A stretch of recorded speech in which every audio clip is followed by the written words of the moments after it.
रामचंद्र की और मोटवंशी वाले की।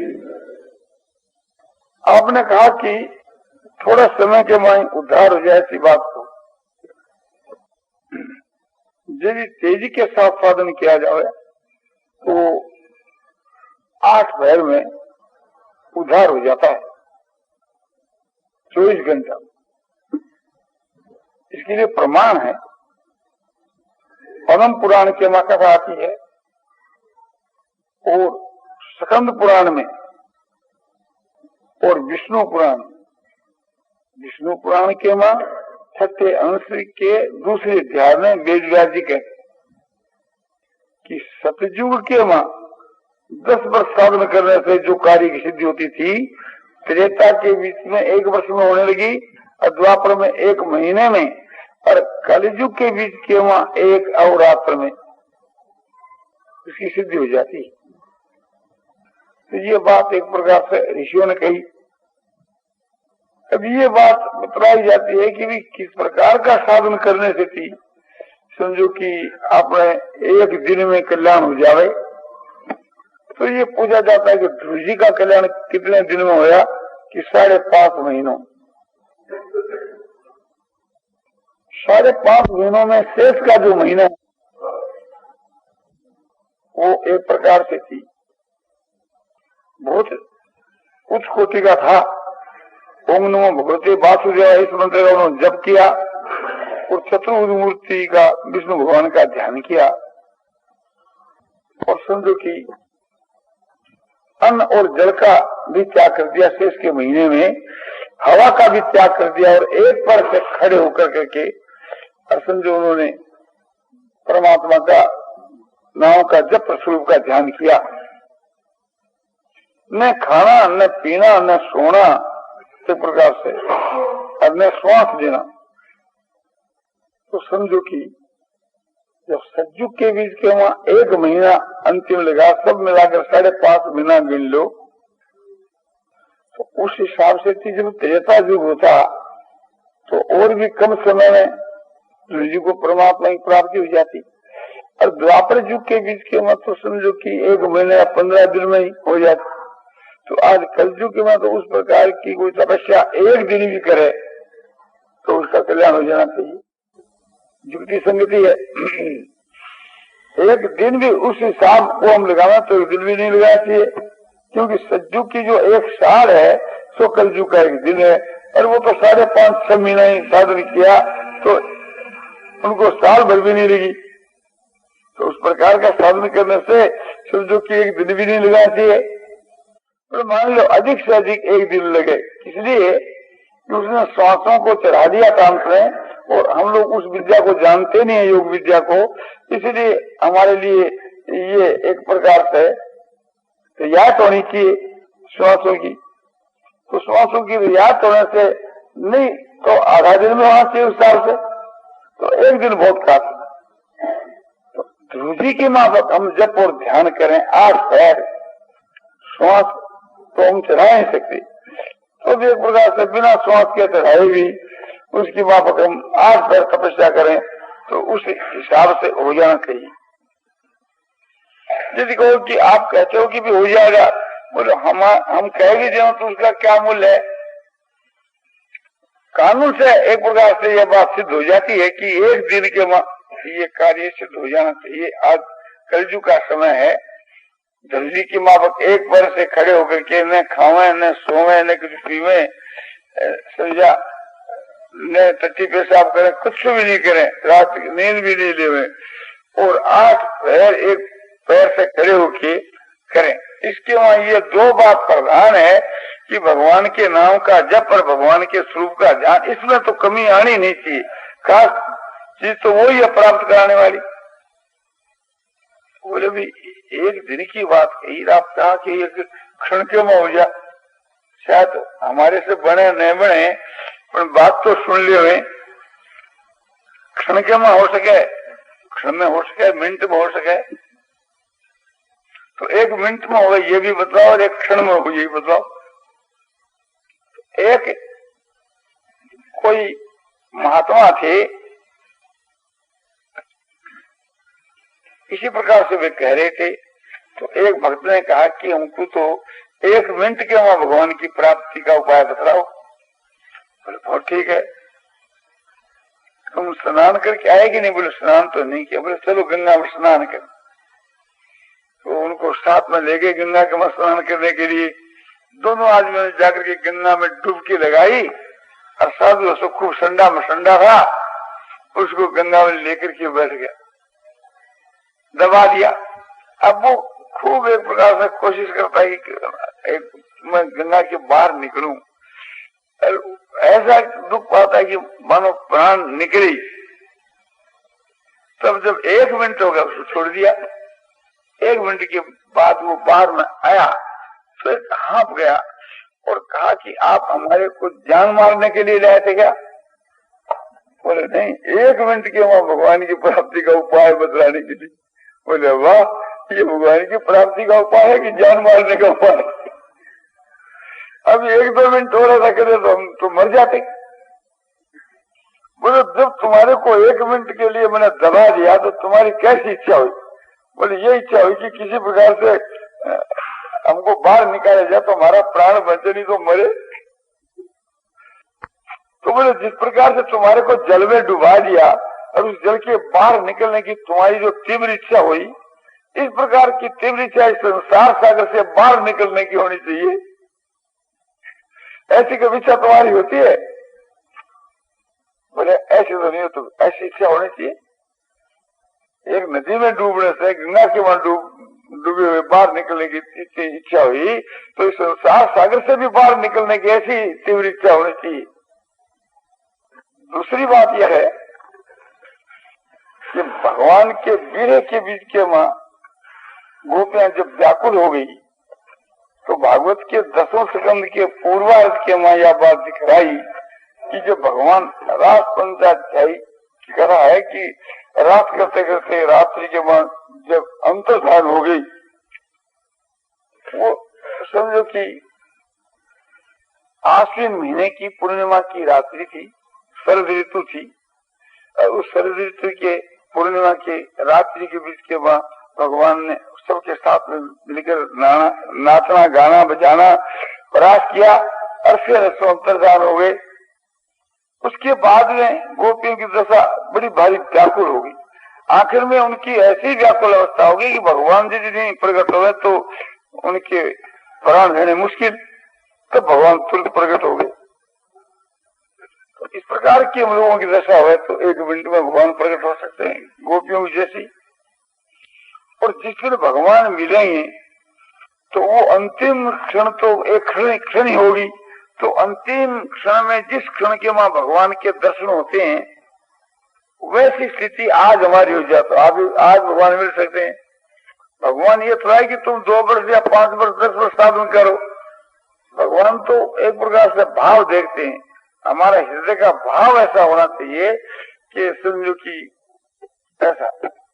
दूसरी बात यह है कि एक क्षण के भीतर के बीच के वहां यदि कोई ऐसा मनुष्य है वो आज ही मरने वाला है, वो कभी हमारी तो आज ही मृत्यु है, डॉक्टर वैद्य सब ने कह दिया कि आज ही मरोगे, अब हमारे हाथ में समय क्या? हाँ, यदि भगवान की प्राप्ति जल्दी से जल्दी होने का उपाय हो तो बतलाइए, नहीं तो हमारे लिए तो फिर भगवान की प्राप्ति नहीं है।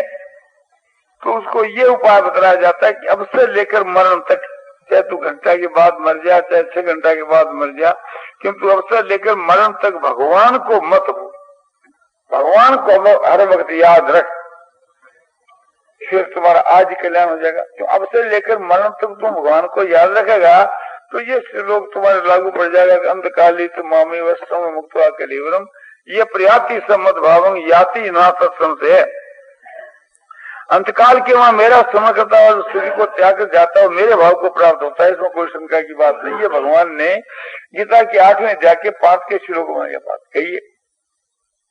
और समझो कि कोई आदमी आज ही नहीं अभी मरने वाला है और उसको थोड़ा होश है, वो कहता है कि भाई साहब अब हमारे तो प्राण जाने की तैयारी है, मिनट आधी मिनट में कोई ऐसा उपाय बताओ कि समझो कि 1 मिनट में उद्धार हो जाए। तो उसको यही बतलाया जा सकता है कि तुम भगवान को याद रखते हुए अपने प्राणों का त्याग, और कुछ भी नहीं। तो भगवान तो ये कहते हैं कि मरने के समय में एक क्षण के भीतर के अंतिम क्षण, जिस समय में प्राण निकले, अंत मता सो मता, उस मरने के समय के बीच के वहां भगवान की स्मृति हो जावे, अंतकाल के बीच के वहां, तो बेड़ा पार है। ऐसा ब्राह्मी स्थिति पार्थ है। नैना प्राप्त विमुज्यति स्थित्वा श्यामंत काले भी ब्रह्म निर्वाण मृच्छति। भगवान ने गीता की दूसरे अध्याय के वहां जो आज पसंद किया गया आप लोगों से 17 के श्लोक का, उस श्लोक के अनुसार उस महात्मा की ब्रह्म के स्वरूप में स्थिति है। तो ब्रह्म के स्वरूप में यदि स्थिति हो जाए तो भगवान कहते अर्जुन को कि अर्जुन, या मैं जो तने उपदेश की बात कही, या ब्राह्मी स्थिति है, ब्रह्म के स्वरूप में स्थिति, उसका नाम ब्राह्मी स्थिति। तो ऐसा ब्राह्मी स्थिति पार्थ है। नैनांग प्राप्त विमुज्यति, ऐसी स्थिति प्राप्त हो जाए तो फिर वो मोह को प्राप्त नहीं होता। ऐसी स्थिति यदि मरने के समय भी हो जावे, प्राण जाने के समय में भी हो जावे, तो वो एक प्रकार से निर्वाण ब्रह्म को प्राप्त हो जाए। पहला तो उसकी स्थिति नहीं है, कभी हुई नहीं, किंतु प्राण जाने के समय में ऐसी स्थिति हो गई तो कहते हैं वो निर्वाण ब्रह्म को प्राप्त हो जाए। तो ऐसी स्थिति होने के बाद तो तुरंत ही काम बन जावे।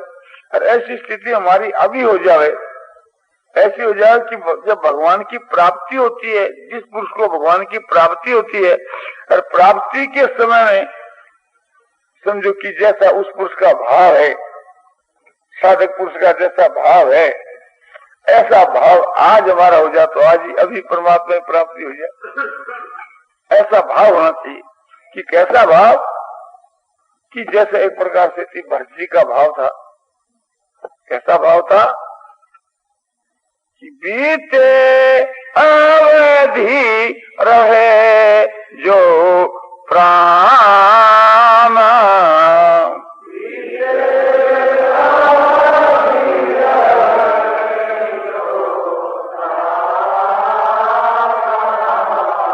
अदम कवन जग मोही समान,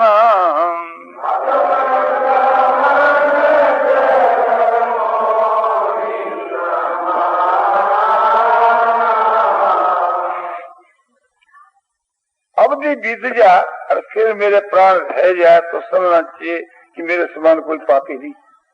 भरत जी का ये भाव है कि मुझको विश्वास है कि निश्चय भगवान के दर्शन होंगे, नहीं हो सो बात नहीं।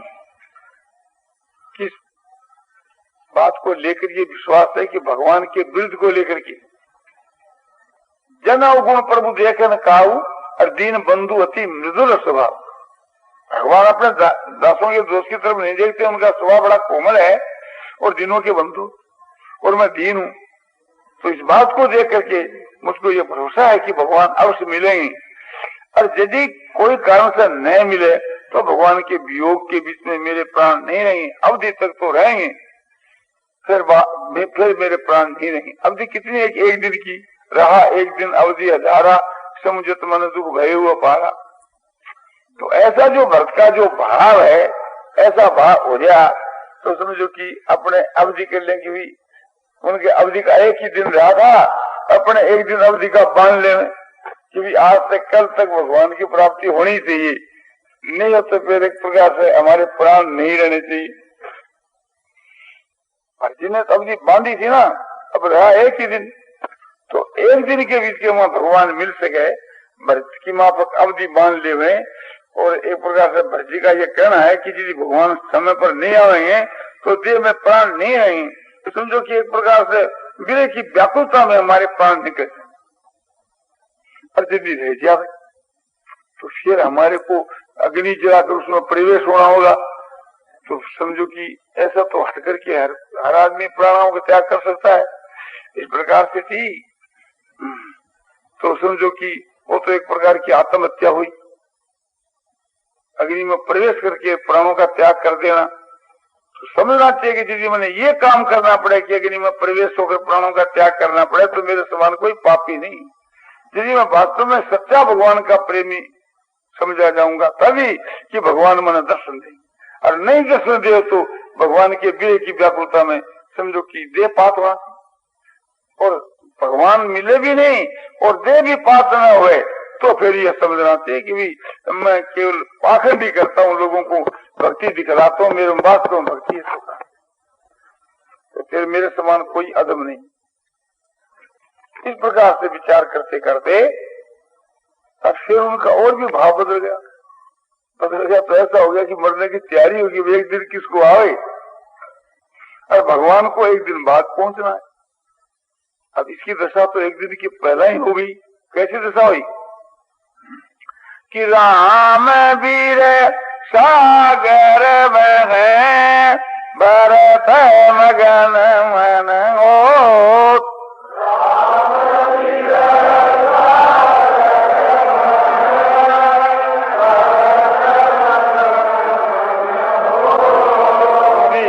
प्ररूप धरि पवन सुत आए गए जिमि पोत,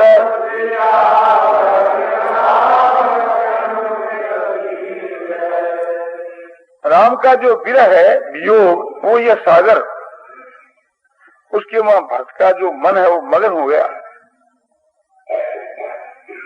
उस समय में ग्राम का रूप धारण करके हनुमान जी आप पहुंचे, जैसे डूबते हुए के लिए नौका आ जाए, जब आदमी जल में मगन हो जावे एक प्रकार से डूबने लगे, उस समय के बीच के मां नौका आ जावे और उसे को बचा लेवे तो उसके प्राण बच सकते हैं। तो इस यहाँ के बीच के मां सागर कौन है कि भरत जी का जो विरह रूप सागर है वियोग, और उसके मां भरत जी महाराज समझो डूब रहे हैं। ऐसी परिस्थिति के बीच में हनुमान जी यहाँ नौका रूप में बनकर के उसको बचा लिया। भगवान क्यों नहीं आ गए कि भगवान की तो बात है ना कि एक दिन बाकी है, भगवान तो आएंगे ना, समय पर आएंगे। तो हनुमान जी को भगवान ने भेज दिया। हनुमान जी एक दिन पहले बधाई लेकर आ पहुंचे।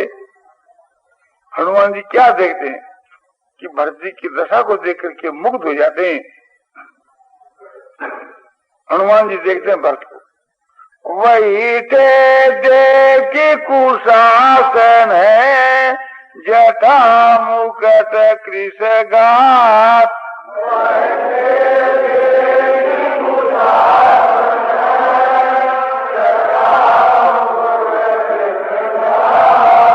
राम राम रघुपति जपत सर्वतनयन जल जात,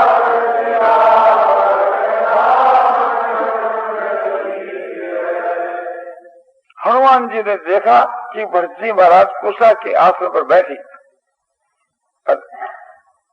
जटा को ही मुकुट के रूप में समझो सजा रखी है, और शरीर उनका भगवान के वियोग में कृष हो गया है, और समझो कि आसन पर बैठ करके राम राम राम इस प्रकार से रघुनाथ जी के नाम की रचना कर रहे हैं। और प्रेम के कारण से, विरह की व्याकुलता के कारण से नेत्रों में आंसू की धारा है।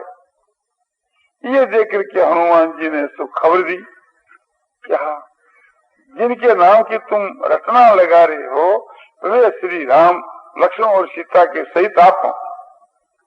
तो जैसे एक प्रकार से थी प्यासे को अमृत प्यार दिया जाए ऐसा आनंद हुआ। समझो कि जैसे कोई जल के बिना मछली तड़प रही है और उसको उठा करके जल में उलीस दिया जाए तो जैसे उसमें नवीन प्राण आ जाए, ऐसी दशा भक्त की। तो यहाँ एक प्रकार से थी भक्त की जो दशा, ऐसी दशा हम लोगों की हो जाए भगवान के विरह की व्याकुलता के बीच के मां, तो इस जमाने में एक दिन भी नहीं लगे, एक दिन भी नहीं लगे, तुरंत भगवान को आना पड़े। वहां तो है हनुमान और अब आओ भगवान। और भी आपको बताया जाता है कि जैसे कोई ये अपना मकान है और इसमें बिजली फिट हो गई, और बिजली फिट हो गई उसमें करंट है, बिजली का करंट पहले से लगा हुआ है, इसमें रोशनी होने में कितना समय लगे, बस एक क्षण मात्र, स्विच को दबाया रोशनी। तो इसी प्रकार से हम जब पात्र हो जाएंगे, एक उसके लायक बन जाएंगे, तो बस इतना ही टाइम लगेगा क्षण मात्र का।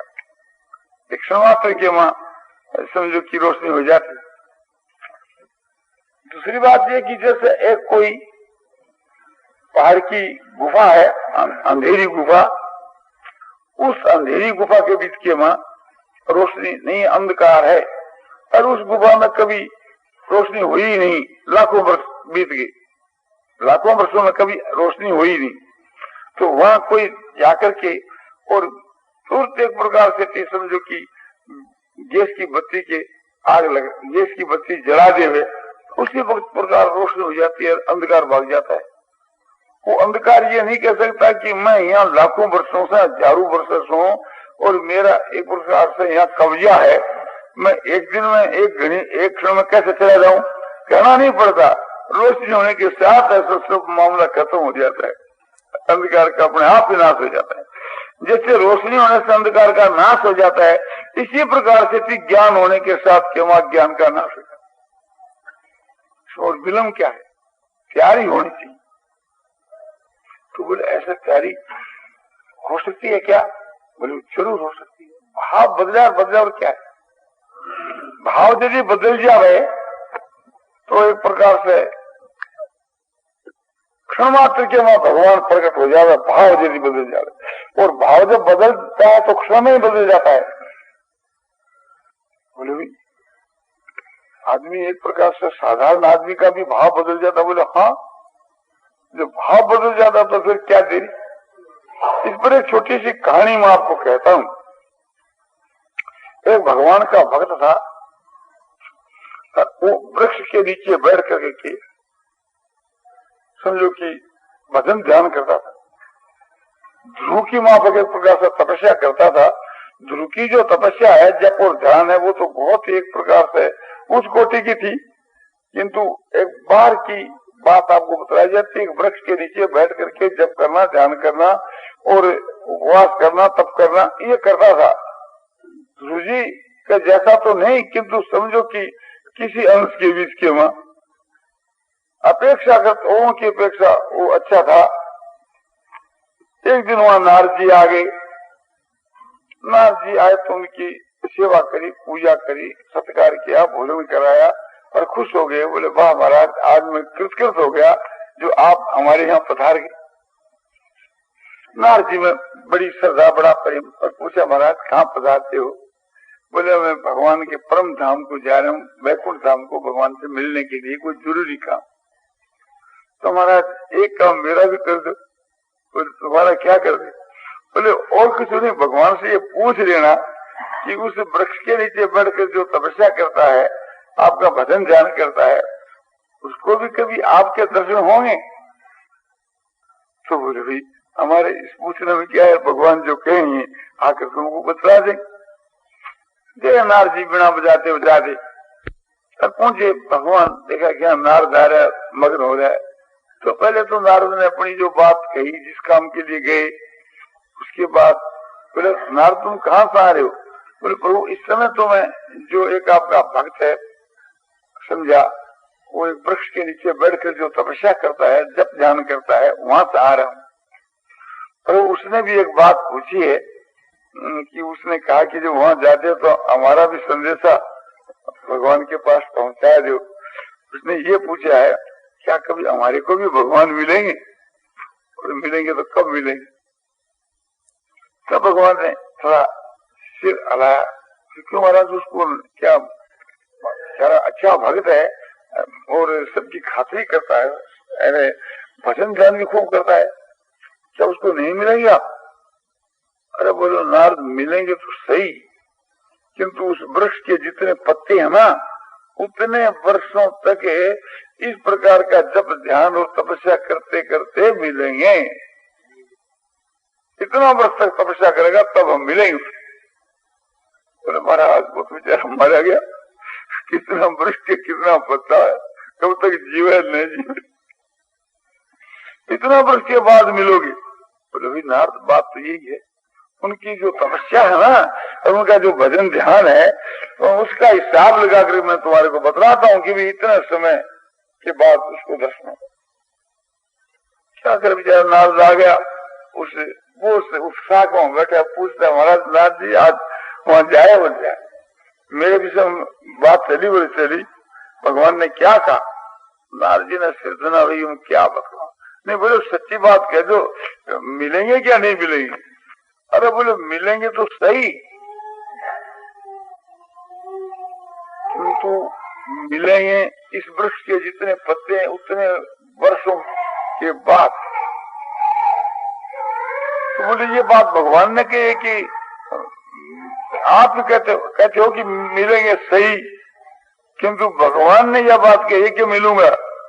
बोले भगवान ने ये बात कही है कि इतने वर्षों के बाद एक प्रकार से मैं उसको मिलूंगा कि जितने उस वृक्ष के पते हैं। बोले ये बात भगवान ने कही है। बोले हाँ, वो भगवान मन एक दिन मिलेंगे, कभी मिलेंगे ना भगवान मुझको? अरे मिलेंगे तो सही, कोई कब मिलेंगे? बोले कभी मिलो, मिलेंगे तो सही ना।